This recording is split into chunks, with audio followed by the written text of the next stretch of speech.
So there we go. And yeah, if you are just tuning in, let me know in the comments. I'm going to go ahead and do this as well. Hopefully you guys are seeing my side-by-side screen. Let me know if you're seeing it. Let me know if the audio is coming through. And once you've done that, go ahead and tell me what you're drinking. Today, I've got a whole host of beverages here. I've got my protein drink. I've got my Diet Coke. I've got my tea, my water. I'm like ready to go. We got Lucia in the house. What's up, Lucia? Good morning from Irvine. That's where I am too. What's going on, friend?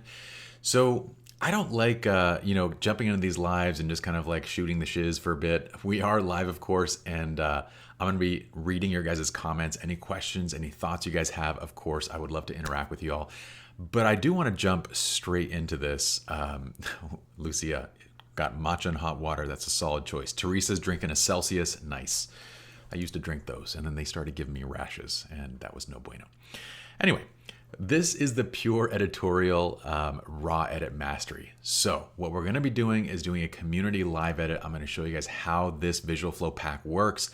I'm going to give you guys tips, tricks, also inside of Lightroom, kind of give you ideas on how to edit. So whether you use the pack or not, you'll still get some value out of this, and you'll see what I would do with these images. Let me go ahead and just do a tiny bit of housekeeping. If you're new to the mastermind group, I know a lot of you, we have quite a few new members that are coming in each week. If you're new here, then what you can expect in our Facebook mastermind, it's a place unlike anything else on Facebook, at least for photographers. This is a serious community of people who are aspiring professionals. Some are professionals. Some just want to really enhance their skill set in photography, but we're a serious group of people that also kind of like to have fun. We're kind. They're good people here. And what you can expect is just weekly live lectures like this one where we go live just with the idea of just giving value. We want to give value to the community continuously. You can find how-to guides in the community. There are free tutorials that we're going to be publishing quite often, and we'll put up links and posts to those. You have support and guidance and just the most amazing network of peers. So I'm grateful that you're here. You guys could be doing a ton of different things right now, but you're here with me. You're wanting to learn and to grow and to be in this community, and that means a lot, and I don't take that for granted. Feel free as well to invite your friends to the group, as long as they are good people. But yes, invite friends. Let's make this place an amazing kind of home and hub for us, especially because as creative professionals, we don't have that workplace. So I want the mastermind group to kind of be that workplace environment where we can all interact and just support each other in our lives and businesses. The other thing I'll say is if you click the tab guides, this will actually give you the guides. This is where we host all of our live replays, free tutorials, resources, everything. So make sure you actually click that link on the group and get to the guides. Last time I screenshot this, by the way, we were at 6,000 members. Now we're at almost, I think, over 8,000 now. So it's awesome. Today we're going to be specifically speaking about the Pure Pack, as well as we'll also be using the retouching toolkit. So the AI retouching toolkit, these are the two pieces. If you guys are not Visual Flow users, you can learn more at vfpresets.com.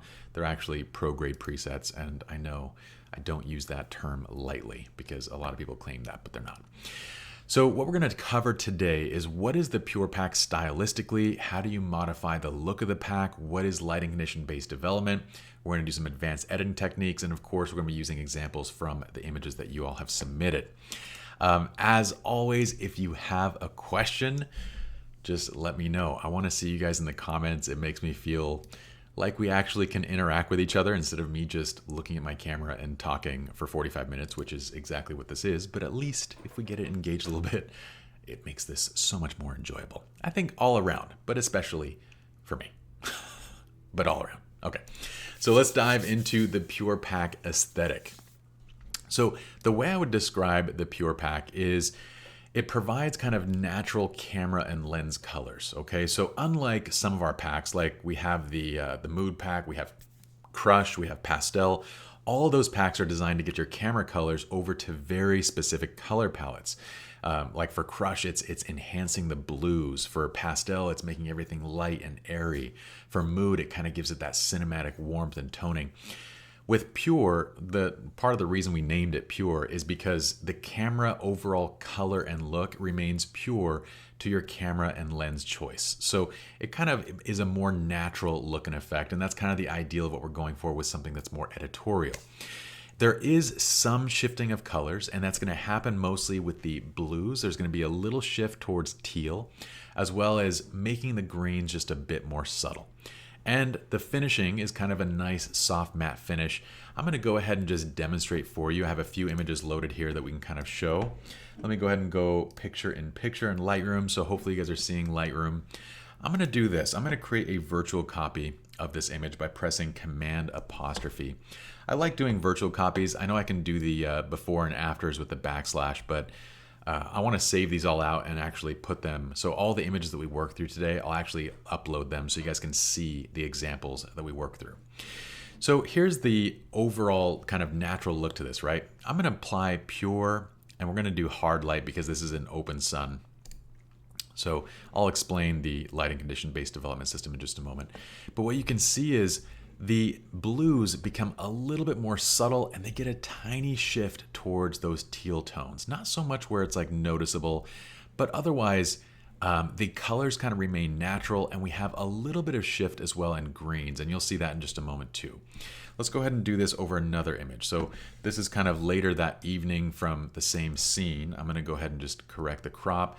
We can even kind of brighten this and set the white balance like correctly right here. So we have a before and after that are very similar. Okay, so what I could do is I can go either soft light with this, or if I want it to be a little more subtle, I can go hard light. But I'm going to go ahead and just go soft light with this, and it gives it a really nice, beautiful finish. Now you will see that some of those blues get kind of muted in this process, and that's kind of the goal with this. Is with an editorial look, we generally want things to be on the more subtle side. We don't want really poppy colors, and so there is a little bit of muting and kind of made more natural. Let me go ahead and do the same thing here. Let's go just adjust the exposure a little bit. White balance looks good. I'll hit previous. So all we're seeing is the exposure adjustment. This go around, I'm going to go hard light because there is quite a bit of hard direct sunlight on this, and I'll match the exposure too on both these so you guys can see. This is without and with the preset, so you can kind of see that it's not only sort of giving us this is a great one where you can see that matte finish. The super hot whites become like this nice light gray, and it gives it a very subtle edge to it. And we also get a beautiful unification of colors. Our skin tones are still natural, and they look really nice. Here's one where you'll see some of that green shift. Okay, so I'm going to go ahead and just pull up. This is my daughter Josie, by the way. I'm going to bring this up just so we can kind of compare apples to apples, so we're not looking at two different exposures. What I'll do is I'll press soft light on this one, and you'll see that the richness of the greens is pulled back quite a bit. And I'm going to go ahead and just get the same, let me get the same exposure and everything across this. Okay, it's not so much like pastel goes really far with it. If I were to click and just show you pastel for just a brief moment, pastel goes really far with both the brightening and the greens. Okay, in comparison, this doesn't do that. It still keeps things natural to the camera, but it takes away some of the I want to say it kind of like makes it more refined. It kind of unifies the color palette a little bit more. Okay, this makes the Pure Pack really great for a large variety of different images. Whether you're doing wedding images, commercial images, newborns, it doesn't matter. I'm kind of hoping you see that it's very versatile of a look. It's one of my favorites. I'm going to go ahead and do, we can go either way, soft light on this, or if we want a little bit less contrast, we can go hard light. I'm going to leave it soft light. But again, if you take a look, it kind of unifies those colors, gives us a nice little bit of just subtle toning overall in the warmth, but without making huge modifications. Okay, so that gives you an idea of the aesthetic. Let's go ahead and just go back to side by side. And I do have my comments and everything pulled up. So let me know what you all think about the kind of basic look of this, if you have any questions so far. What I like to do now is kind of talk about how do you modify or tweak the presets. And honestly, what I would say is whether you're using Visual Flow presets or not, take this and screenshot this and the process, and you can make your own presets. You can do this on your own, and it'll be much more powerful as an editing tool. Okay. Jerry said, oh, this was back when I was talking about the group, but Jerry said, this is my favorite group by far. Congratulations on being successful. Yes, I'm so glad that everyone's having a great time in the group, and it's growing, and it's an awesome place to be. It makes me really happy. It's a place that I want to hang out too, and that's important. So here's how to modify and adjust presets. Now, whenever you're making presets, what I would highly recommend, screenshot this. And this gives you an idea of like, if you want to make adjustments to presets, I generally do not include white balance and exposure with any presets that I want to apply, or I want to be versatile. Like I want to apply them over large sets of images, right? Because if you include white balance and exposure, those things need to be adjusted on an image to image basis. The other things you want to make sure that you do not include is anything like masking. So you want to make sure if there is masking on the image that you're using to make the preset, you deselect that, okay? So basically the easiest way to do this, and what I've noted is kind of most of the adjustments you'll see, like contrast and exposure adjustments, we do this inside the tone curve. HSL is where we kind of house most of the color tone adjustments, and we also might do a bit of hue shifting and calibration. So if I were to kind of show you the nuts and bolts behind this look, let's go ahead and select one that was soft light. You'll see that the tone curve, so this is exactly how, let me go ahead and flip this over to just the full Lightroom view. So this has just the Pure Pack soft light applied to it. And I'm going to give you some of kind of the nuts and bolts of this so you guys can understand how it's being done and you can apply it to your own images if you'd like. This matte finish that we create is actually done within the tone curve. So what we're doing is actually pulling up. What you want to do is go to the point curve. You pull up on the shadows, and I'm keeping it subtle inside of this pack. So it's only at about a 6 right now. But what that does is anything that drops below that in the blacks basically falls to a dark gray, okay? Same thing on the highlight end. When we pull down the highlights from this top end right here, I'm gonna undo it just so we don't mess with the actual number. I put it at 232. These are tested numbers, by the way. But when you pull it down, what it does is any bright highlights, they become muted. And this might be the better image to kind of see this on, okay?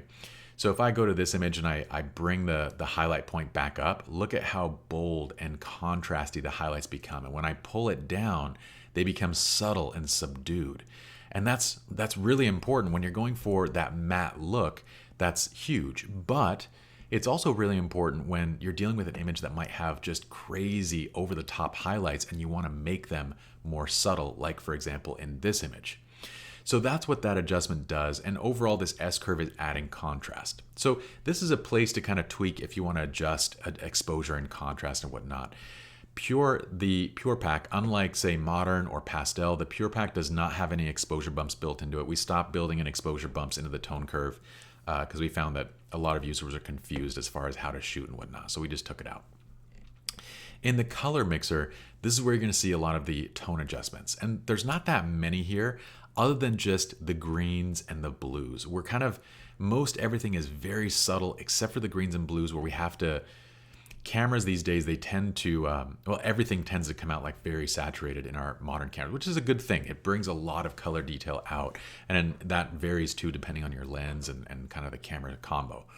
But if we want to go for that editorial look, we need to pull some of that out. So you notice that the greens are quite muted, and we also have quite a bit taken out of the blues. Aquas is kind of that in-between range. So this is where the majority of this is being done. We also have a little bit of hue shifting going on as well, and that's what gives us kind of the unification of the color.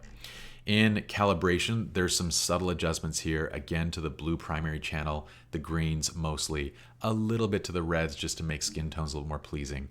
But that's where the meat of everything is being done. So if you want to make adjustments to any of these presets, you can select the preset. So like here we're using hard light. You can right click on it and go update with current settings. So what I would say is make your adjustments over here on the right side, update with current settings, and all you're going to do is go back and reference this little screenshot of yours. You just click check all, make sure we don't have any masking selected, make sure that you deselect white balance and exposure, and then you click update. Now I don't have anything I want to update, but that's how you would update the presets or any preset that you create and make it kind of universal. Specifically with visual flow stuff, when you are updating them, don't stress if you mess something up. You can always reinstall the pack, it'll overwrite it, and you'll get back to the default settings, okay? So feel free to like kind of customize and tune them to your taste. Now, my dog's barking at something. I have no idea what, but he is barking at something. Okay, so now let's talk one more thing before we kind of go deeper into your edits and your examples. One last thing I wanted to kind of show is what is lighting condition based development. You'll notice when you see visual flow, and let me go ahead and just go side by side, you'll notice that with each of the packs, we have this list, right? So it doesn't matter whether you're looking at Crush, Modern, all of them have this lighting condition based development approach. And what this means is that when this is it was a patent pending process basically that we designed for visual flow. What it means is that we design a look. The look is like, say, the Crush pack or Modern pack or Pastel. The name of the pack is the look of that pack. And then what we do is we adapt the look to the common lighting conditions that photographers shoot in. And this took a lot of research and a lot of time to kind of put this together, but these are essentially the 10 lighting conditions that make up 90-something, 98, 99% of the images that we might create. So soft light is just defining kind of ideal light. It could be shade, it could be overcast, it could be you using a very soft and subtle flash. It's the ideal lighting condition to apply. And the reason why most presets don't work, by the way, is because they kind of just design it for the ideal lighting condition, which is just how they want to kind of shoot. And then the photographer releases it, and it only works when you shoot in ideal circumstances. So we start with that ideal, but then we adapt it over to hard light, which is basically harsh lighting. It could be direct flash, it could be open sun, it could be anything. Then we adapt it to HDR. This is when you have wide shots, environmental images where you have tons of detail, lots of highlights, lots of shadows. It's just a high dynamic range scene. Backlit scenes, tungsten, this is indoors. The description next to it basically tells you what the lighting condition is and when it's to be used. And so that's kind of like how every one of these packs is designed. So the goal is when you get to an image, you simply select the lighting condition that is closest to the image that you shot in, right? That's closest to the lighting condition that you are working in.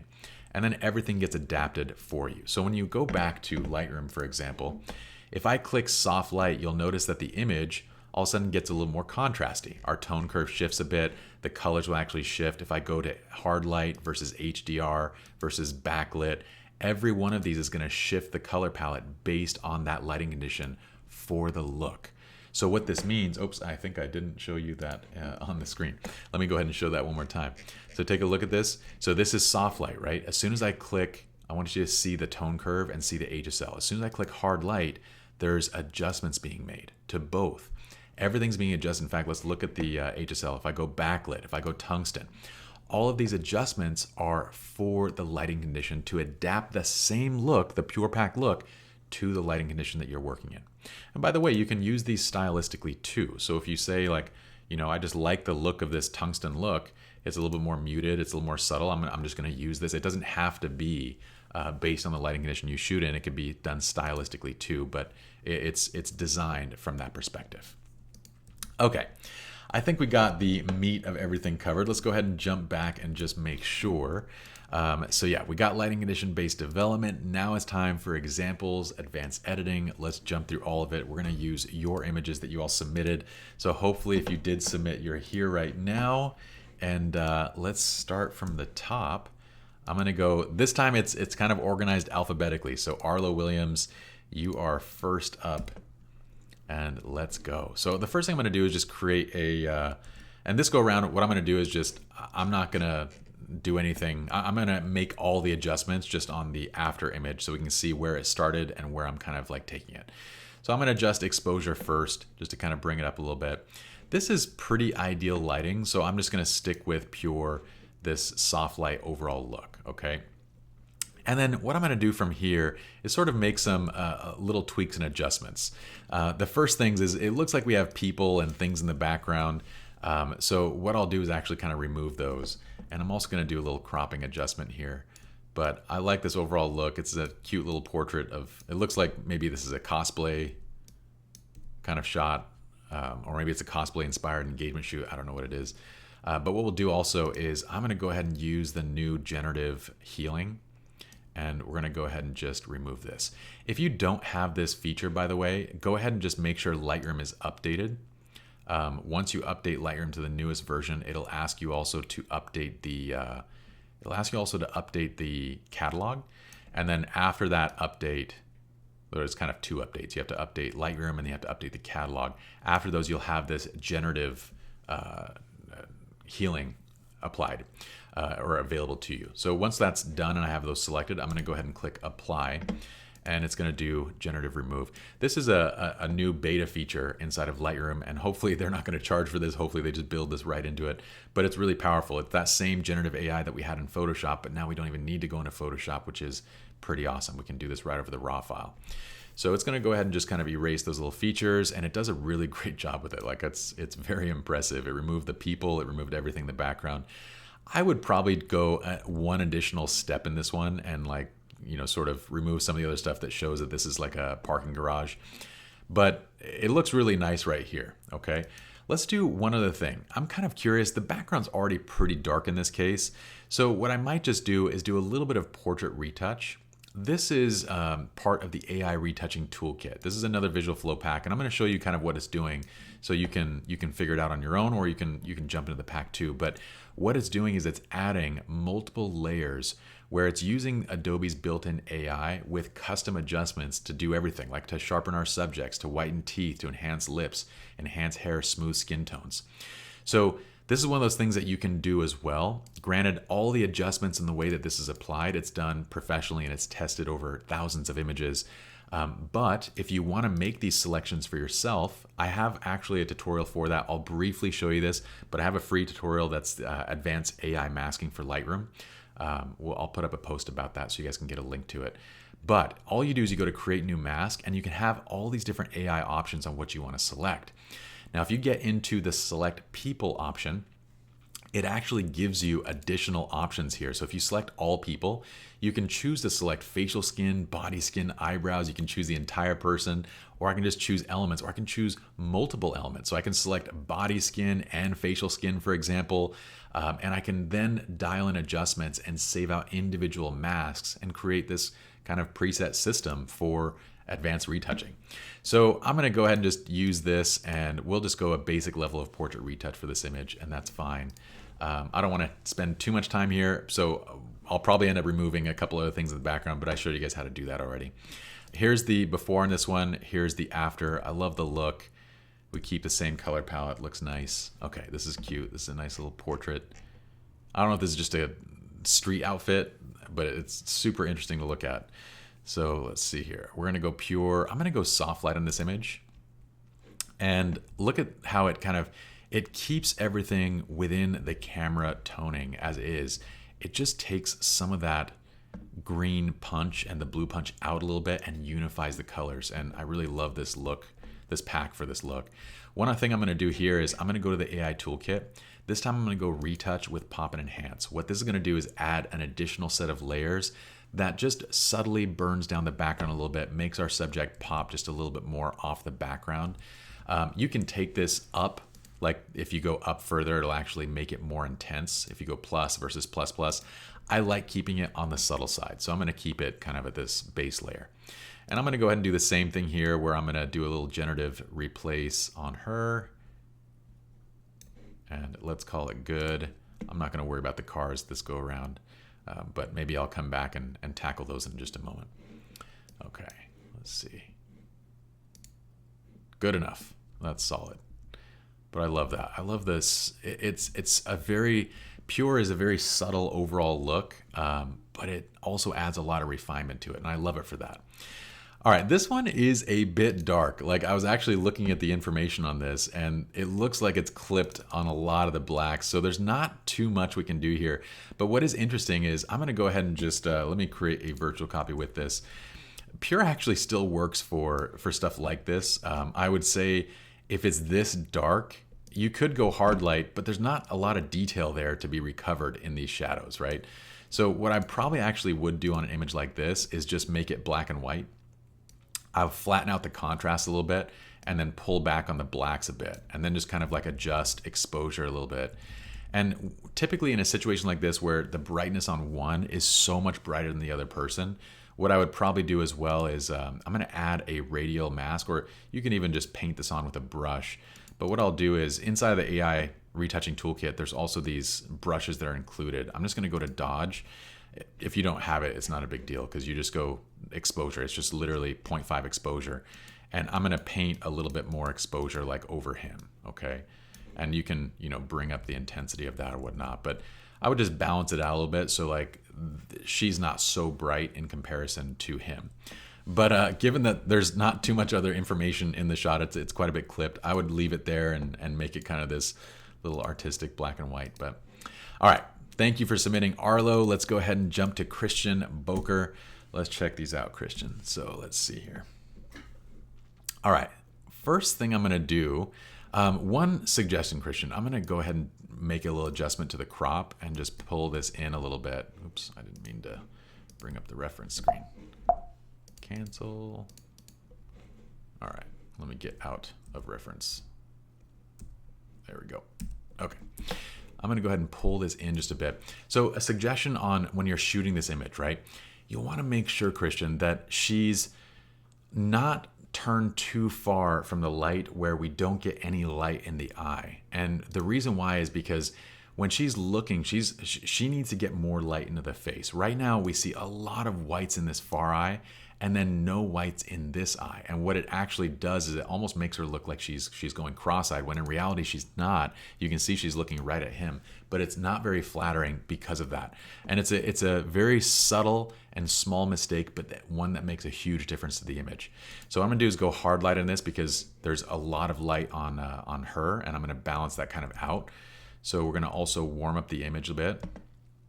I'm gonna try and fix a little bit of that the harshness there in the shadow by just adding some blacks.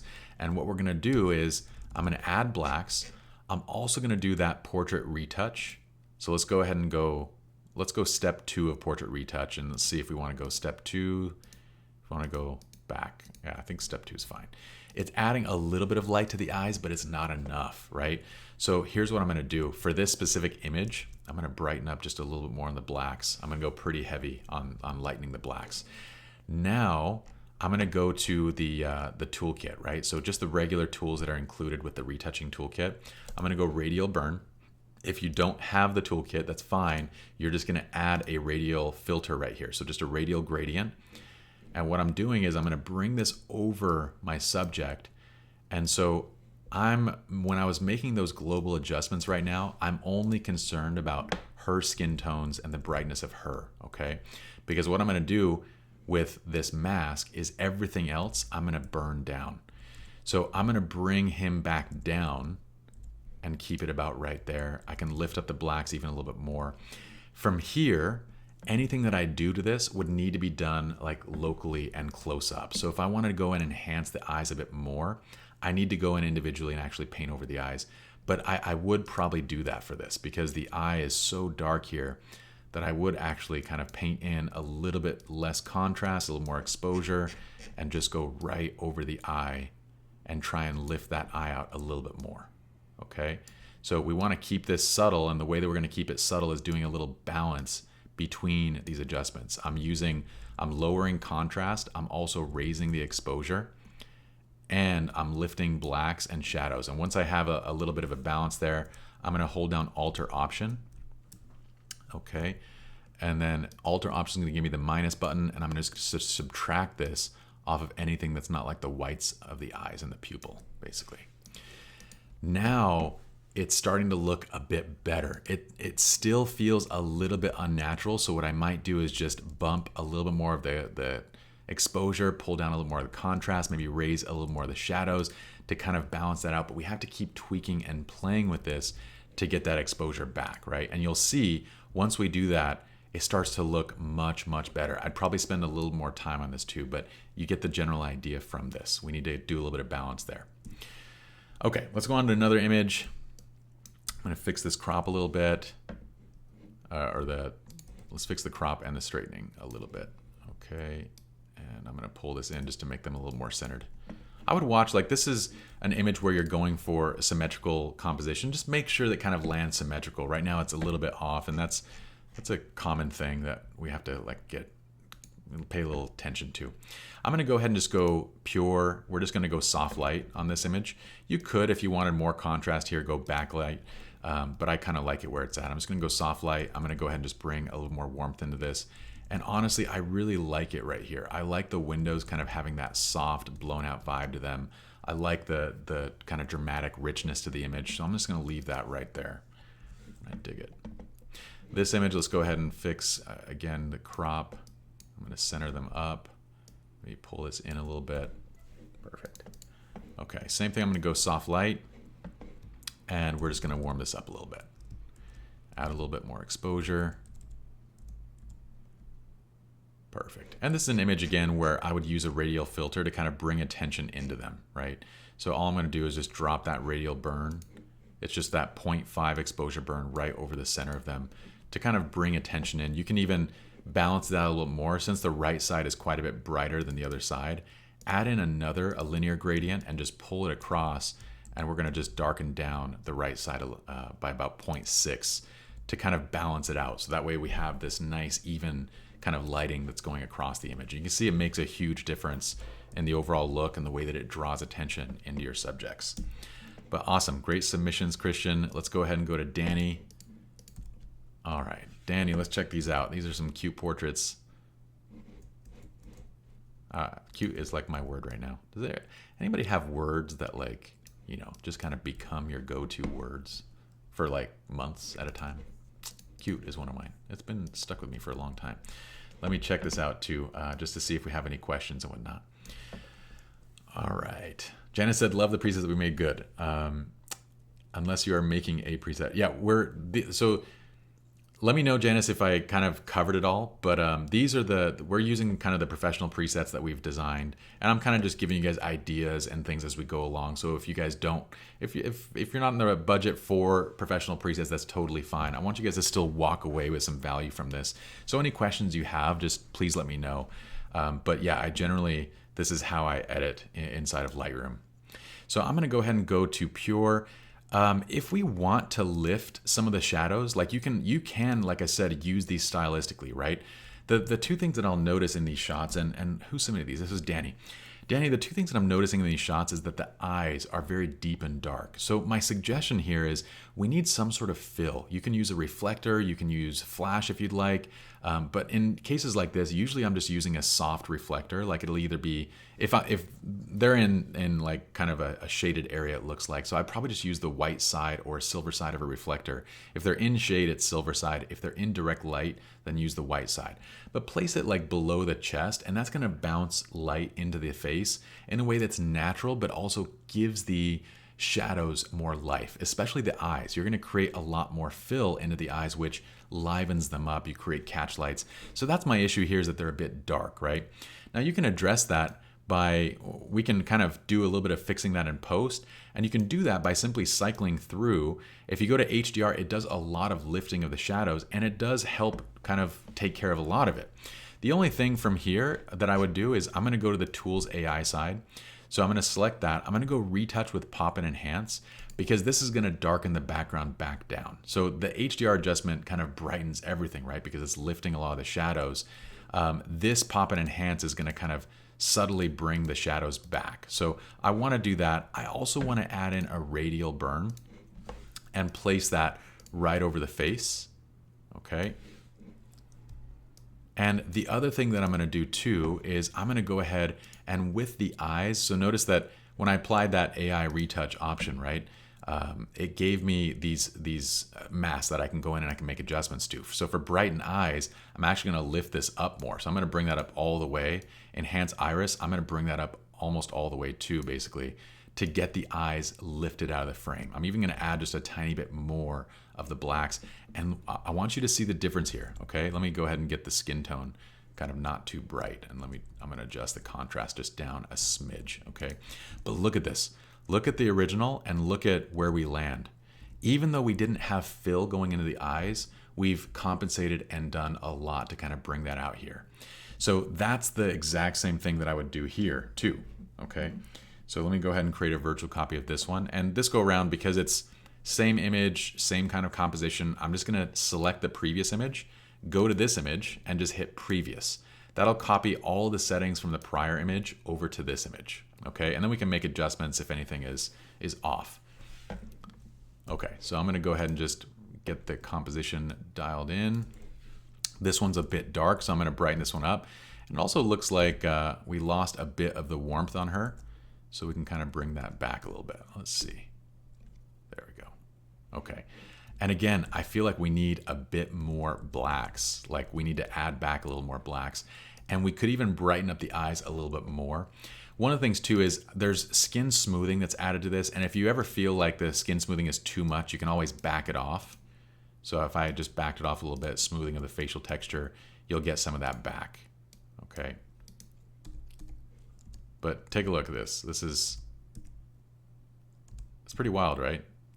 Like that's just Lightroom and a couple clicks. We can get to this look in the image. Okay. So hopefully that makes sense. Let's go ahead and jump to the next one. Kenneth said the radial burn is a secret weapon for editing. It totally is. The radial burn is such a great tool. Yeah, it's awesome. Janice, you've been here since Creative Live days. That's amazing. I wish Creative Live was still around. That was such a great platform. But I appreciate that you're here. Let's see. Okay, Lucia, let's check out this image. This is a really cute senior portrait. Let's jump into it. So for this one, I'm either going to go soft light or I'm going to go hard light. And the only difference is the hard light version is going to make the highlights just a little more subtle. So it reduces just a little bit of contrast. Thing is, the Pure Pack already is muting some of the highlights anyway, so we don't necessarily have to do that. I kind of like the contrast that it has like over her. So I'm just going to leave it right there. I am going to do this, let's go back to the AI toolkit and let's go retouch with pop and enhance.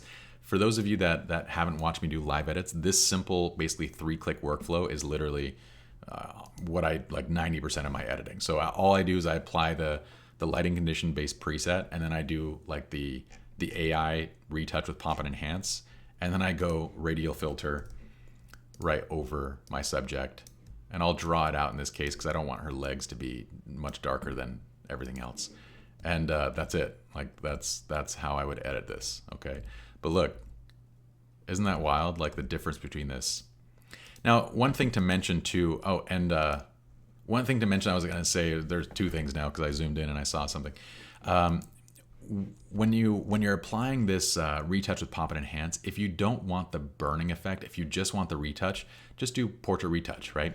When I do retouch with pop and enhance, it's adding a couple layers for the background. So it's burning the background, it's doing some basic dodge and burning and enhancements over the background. And if you don't want that, just do the basic retouch, okay? But I really love this. Last thing I'm gonna do here is we're gonna go back to the generative AI. I'm gonna go ahead and just see if Lightroom can make quick work of this. Looks like a bicycle tire or something that landed in the frame. Let's see if we can get that out. And then the other thing I was gonna mention is the Pure Pack adds a subtle bit of grain to it. It's kind of one of the more filmic styles that I would kind of like describe as a little bit of that, right? And in that look, I add a tiny bit of grain to kind of like make everything a little bit softer, a little more subtle, because modern cameras with their 40 plus megapixels, they tend to be overly sharp. So this adds a little bit of texture and a little bit of like kind of refinement to, especially like when it comes to like skin tones and just skin texture and whatnot. But sometimes you'll notice that like when you first apply the preset, sometimes it looks like there's a ton of grain, okay? This happens anytime you apply grain in Lightroom. It's actually a bug inside of Lightroom where the preview itself will show you that there's more grain than there actually is. So whenever something looks super grainy, what I want you to do is just click into it, wait for it to render the full like one-to-one preview, and then you're seeing the actual amount of grain that's in the image, okay? When you apply it at first, you're seeing a lot more. So when we zoom in, we see like the grain is very, very subtle, and you don't even notice it when you're zoomed out and looking at the image normally. But when you first apply it, it can kind of look crazy, okay? All right, so there's the before, there's the after, quick, easy. Great job shooting this one, Lucia. Like the framing of this, I love the composition. She's kind of placed right behind the square in the background, beautiful highlights. And she's in a spot where it looks fantastic. The pose, everything looks fantastic. So awesome image. All right, let's do a quick one with Randy's. Let's see here. Randy, for this one, like my issue is still, one of the things I've suggested to you is making sure that you're adding enough light to your subjects to kind of separate them from the background a little bit. Right now, there's a lot of overhead lighting, and so she kind of blends in still with that. I noticed that you are using a subtle bit of flash here, but that's gonna brighten up the whole scene when it's on camera and it's going directly at the car. So I would probably keep this one pretty simple. I'm just going to go pure. I might do like one of the tungsten settings just to kind of mute the color tones a little bit. But I would leave this more on the simple side, and we have to play a little bit to kind of get the skin tone right because of that mixture of constant light versus the flash and all of that. So I'm going to go ahead and just kind of tweak, bring that down. What I'll also do is add a radial burn. So I'm going to bring that burn over our subject. Okay. And then I'm also going to add some retouch. And the reason why I want the retouch here is it's going to help me unify skin tones. Okay. So it's going to make the skin tones a lot more clean. And I might even like leave it at a higher level here. So you'll notice that it takes a lot of the pinks out and it kind of helps to unify skin tones a bit. But that's really kind of as far as we would be able to go with this, with the lighting setup. Cute shot though. I like the colors in the car and all that stuff was kind of cool. Okay, let's do Therese. I'm gonna see if we can get all of these done before we bounce here. So, oh, David said, when will we do another photo shootout? Those are my favorite videos to watch. Which ones are the shootouts? Like the competition videos? Which ones? All right. Therese, let's check this out. So Therese, the only thing I'm going to say from a composition standpoint in this one, I like to throw in a little bit of composition guidance when we do these edits, is the crop is a little bit off. And the reason why I would say that is like, I would either go up to this 3/4 view, or I would go full length. Right now you're kind of stuck in between, okay? So I'm gonna go up to the 3/4 view where we're basically like cropping at the thigh. Otherwise, I would recommend that you just go, you're so close to going full length, so you might as well just go full length with that, okay? So let's go pure. And see, this is what I mean with like, it shows a lot more grain than there actually is. There isn't much grain, it just renders that way because that's a little Lightroom bug. With this one, I'm gonna go ahead and do, the background's already dark. I don't wanna make it darker, so I'm just gonna do a basic portrait retouch. That's gonna apply all of those adjustments. And I can bring this up or down depending on if I want more or less of an effect. And then I'm gonna go for my radial burn again. Now, I don't need too much of this burn because you already have like this nice subtle vignetting occurring in the image. And so what I'm doing is just leaning into a little bit. I'm gonna brighten a little bit more, get a tiny bit more warmth in the shot. And then take a look at this. That's gorgeous. Great job with that. Beautiful lighting and the way that you've placed her in this area. Other thing I would suggest too is we're almost to that symmetrical composition. You've almost framed her like kind of right in this nice natural frame. Just take that extra moment and just kind of finish it. You know what I mean? Like kind of get all the way, just take a step to the left where she's right in the middle of that framing and it'll create more punch. Same thing here, you're right at that same crop, right? Where you're cropping her toes, so it's not quite full length. So just either get, I would just say on each of these shots, just get a little bit wider or go to that next point, which is gonna be right here for this image, okay? I'm gonna leave it where it's at for this one. This is a low contrast scene, right? So like I said, lighting condition based development means you're gonna choose backlit because it's a low contrast look. So as soon as we choose that, you'll notice that we get a lot more contrast in the image because it's actually compensating for a low contrast scene. Now what I'm gonna do is add a bit more brightness to this to kind of get our skin tones kind of to the right level. This one, I will actually, I'm gonna do a profile correction and I'm gonna do no post-crop vignetting on this because the natural vignetting of your lens is actually darkening her legs quite a bit. And it wouldn't be an issue so much, but the top part of the frame is super bright. So whenever we have areas of the frame that are really bright and then other areas that are very dark, I find it kind of distracting. These are cases where I'm not gonna do a vignette. What I'm gonna do for this is I'll add just a little bit more contrast in this to finish it. And then at the bottom of the frame, so watch, what we're gonna do is, I'm gonna go and add a linear gradient. We're gonna pull up from the bottom,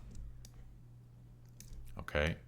And I'm gonna balance the exposure on the bottom of the frame with the top of the frame, okay? And I might have gone a tiny bit far, so I'm just gonna pull it back a little bit. And then you can kind of tweak the length of this to make sure it feathers nicely and it's the right amount. Now, if you find that exposure is kind of a heavy-handed option here. If you find that it's affecting other highlights too much, you could pull down those highlights naturally, or you can just add some more blacks, okay? And you pull down the exposure a little bit. So you can kind of do a little balance in between those. The last thing I'm gonna do here is I'm just gonna go ahead and, we don't need generative fill for this. We're just gonna go ahead and heal some of the skin bruises. She's probably an athlete or something, because this looks like the stuff that we get from jiu-jitsu or something, or maybe gymnastics or whatever it might be. Okay, same thing here. Okay, but that's where I would kind of take this. So let's go ahead and look at the before and the after. So remember, whenever we have like a naturally very bright edge of the scene, this is where vignetting tends to look too much. Like if I start adding vignetting and pulling this in, it doesn't look right because we're darkening the highlights there, we're darkening everything around it. So these are areas where I'm actually going to leave the whole frame bright and kind of compensate for that, to kind of brighten the dark areas of the frame, if that makes sense. All right, last set here, we have Vasilis. So Therese, thank you for submitting those. We have Vasilis who submitted these two landscapes. Let's get a quick look at these. So the first thing I'll say, Vasilis, just regarding shooting, yeah, okay, I wanted to make sure, but these dots up here are reflections that are being caused by, probably you have a filter on your lens, okay? So the filter on the lens is actually creating reflections from like lights in the buildings and whatnot. And it's also, unfortunately, here's what we often do is we often buy an expensive camera and a lens, and that lens might be anywhere between a few $100 all the way to a few $1,000s, right? And then we slap onto that lens a $20 filter, a $40 filter. And what we did was we took, $1,000, $2,000, $3,000 worth of glass, expensive glass, and then we covered it with a very cheap piece of glass. So I highly recommend not using filters just for the sake of filters. I know we often think that it protects the lens.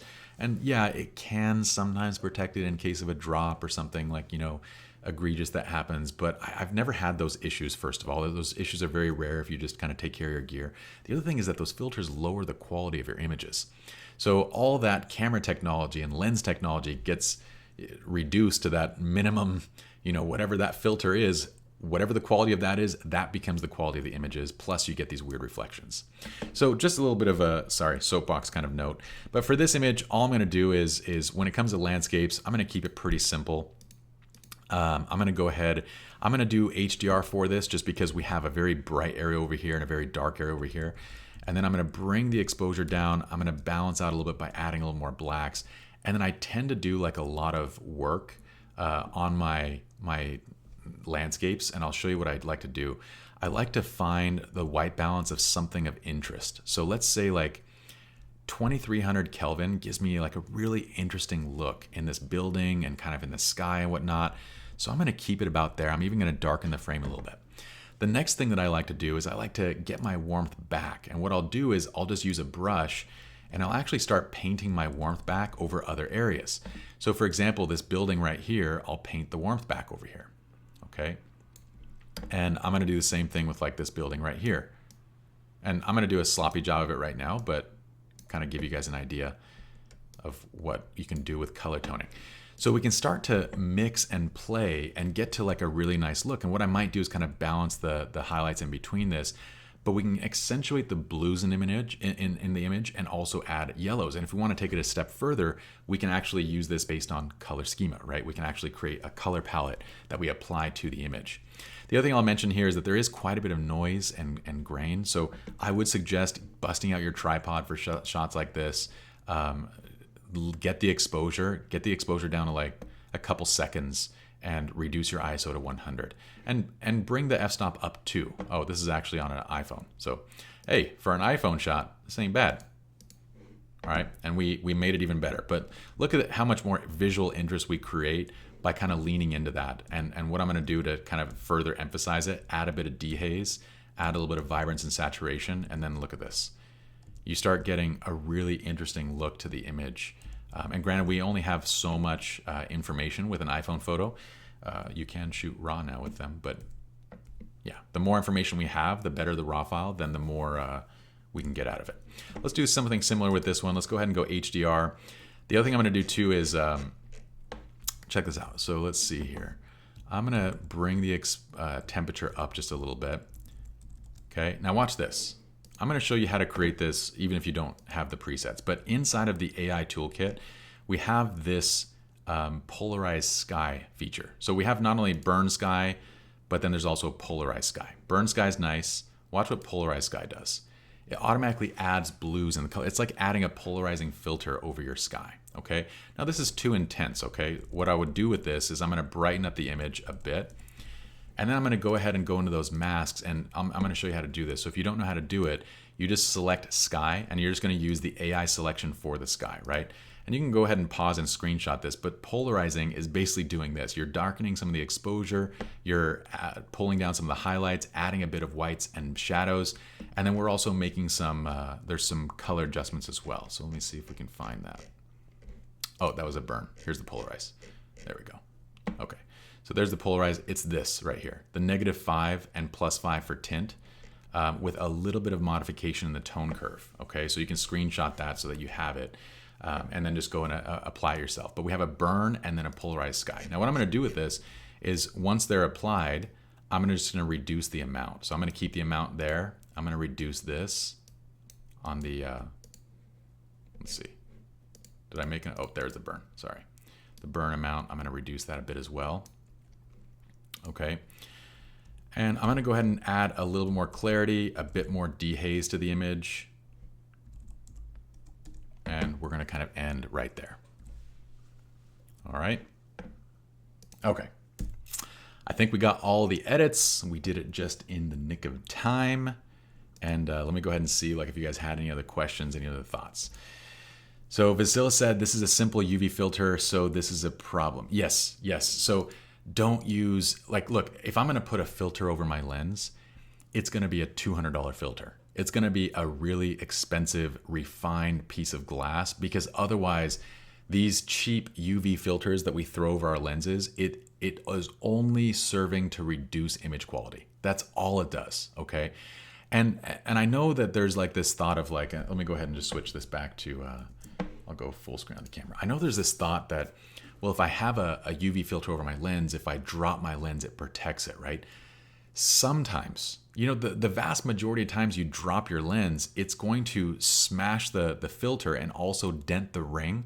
Plus, you're probably going to still scratch the glass. There are some cases where you drop it and the filter saves it, but you're using a cheap piece of filter as this protection, and most likely it's not going to protect it, and it's most surely going to reduce the quality of the images. So if anything, if you feel like you must keep it on to protect your lens, then at least take it off when you're shooting. It's not doing anything for you. If you're going to invest in a filter, get quality filters. And they're usually going to cost you between $100 to $400 for a quality filter, depending on what kind of filter it is. Don't use the cheap stuff. Okay. Yeah, Janice mentioned that I was recommending a Tiffin ND for bright shooting outdoors. Yeah, so a Tiffin ND, the ND filters, they're great when you need to reduce light. That's specifically for balancing flash, right? Because flash, if you go above 1/200 of a second, then you have to use high-speed sync. And when you're using high-speed sync, you lose a lot of flash power. Sometimes we want high-speed sync because we're shooting action. Other times we want more flash power. So if we want more flash power, then we use an ND filter so we can darken the scene. I can still shoot at 1/200th, and I can even open my aperture to say 1.4, and the exposure won't be blown out, right? We can shoot at 100 ISO, we get a good exposure. But the best ND filter for that is gonna be a 4 to a 5 stop, okay? If you go up to a 9 stop ND, Janice, it's too much, okay? An ND9, depending on how they're rated, an ND9 might be actually a 3 stop. So 3 is kind of the minimal. I would say if you want to do midday shooting at 1/200 of a second, wide open aperture, you need about 4 stop ND. That's a good sweet spot. And sometimes even then you'll need to drop to like low ISO. But a 4 or a 5 stop is kind of the sweet spot. Beyond that, it's a bit too much. It darkens down the glass too much. Okay. All right. Jessica, glad that tip was helpful. And I think we got everything else covered. Lucia says, thank you so much. See you soon during that. Yes, we're jumping into mentorship in 20 minutes. So I'm going to go and get prepped for that. In the meantime, I hope this was helpful. As always, let me go ahead and just pull this up so you guys can see real quick. Let me do this. I'll go side by side. What we talked about today, everything that we did, if you want to learn more about visual flow presets, you can go to vfpresets.com. What we used today specifically was the Pure Pack with the retouching toolkit. You can get them in a bundle. So the Pure Pack, if you don't have the retouching toolkit, you can buy them together and it gets a bit of a discount there.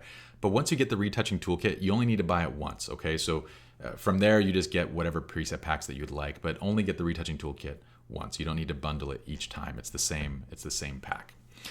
That's it for me. I hope you all enjoyed, and I can't wait to see you guys in the community, see what you all create. I'll upload these images as well to a post so you guys can see the befores and afters, and I'll see you all next week. We have some awesome stuff. Awesome stuff coming next week. Okay, peace.